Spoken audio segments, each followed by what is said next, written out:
I'm coming up on my 60th birthday in 2 weeks. Wow. It is cause for you to look at yourself. Each birthday does that to us, but the big ones definitely do that. And I remember when I turned 50, my husband had just passed away, and I was starting a real estate career. I was only 3 months into it. So here I am, 10 years later, being a realtor and surviving. And I wanted to look at my life to see who influenced it, inspired it, who taught me the most in my life, and who gets me through the day. And when I looked at that, I realized that all of it was based on my core upbringing.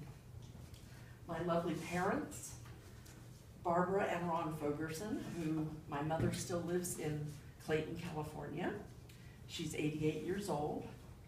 And my father, who passed away in the year 2000, were the biggest influence in the patchwork quilt, the core of my being. Of course, my business friends, my wonderful personal friends, my husband, my children, my Toastmaster wonderful friends, all have influenced me, but the biggest influences have been my parents.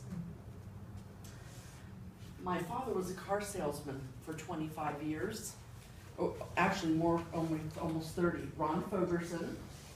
In his retirement years, which were very few, unfortunate, he decided to go into some acting, so we get a headshot of him. He was a very handsome guy, a guy who loved life, worked very hard during the times that he was a car salesman, 6 days a week, many, many nights, as you know how car salesmen work, and it was the times when you handled your client from beginning to end. He was very well liked and a big winner of awards in this area. He sold Lincoln Mercury products. I remember taking a vacation to Yosemite where we had a Lincoln Continental to drive around Mariposa County and go to Yosemite in a Lincoln Continental. Of course, it was a company car, but that was very nice. We lived modestly, but on a commission, of course. You always are careful how you're spending. But my father was a great protector, joked us out of our woes, excellent at working hard, playing hard. He owned an airplane. He enjoyed cars. He actually, when we had a moment, we took 2 weeks vacation, and oftentimes every other year it was to Disneyland.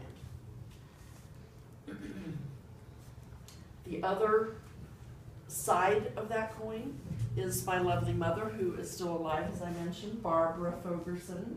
This is her in the middle, and my sister and I, and all of her grandchildren. My 2 children are in there. And then a single picture of her on one of her birthdays. I'll go ahead and pass this around now. My mother still has great influence on me from the beginning when she discovered that I was a left-handed child. She was very concerned about me going to kindergarten, and at that time it was early 50s. They taught left-handed children to be right-handed. She went right into Mrs. Womack and said, "My child's very left-handed. I don't want you to change her." She's already protecting me very early, of course. Helped me all through high school with homework, deadlines. When they taught speed reading, she went to the speed reading class so she could teach me how to do that. It was the times of experimental learning. Special math, oh, we have to go to a class so we can make sure that Michelle gets the special learning where that's concerned too. Very supportive of me in school, very caring, community-oriented. My parents built the church at St. John's Episcopal Church from the very beginning. The altar designed after their dining room table, and we were very involved with that. She's always been community-minded. She influences me to be tactful, thoughtful, community-minded, and she has been a great support to me. I think looking at your family from this point of view makes you sentimental, obviously, and I appreciate them so much for being who they are, and I'm very, very lucky. This is who inspired me, influenced me, taught me, and gets me through the day.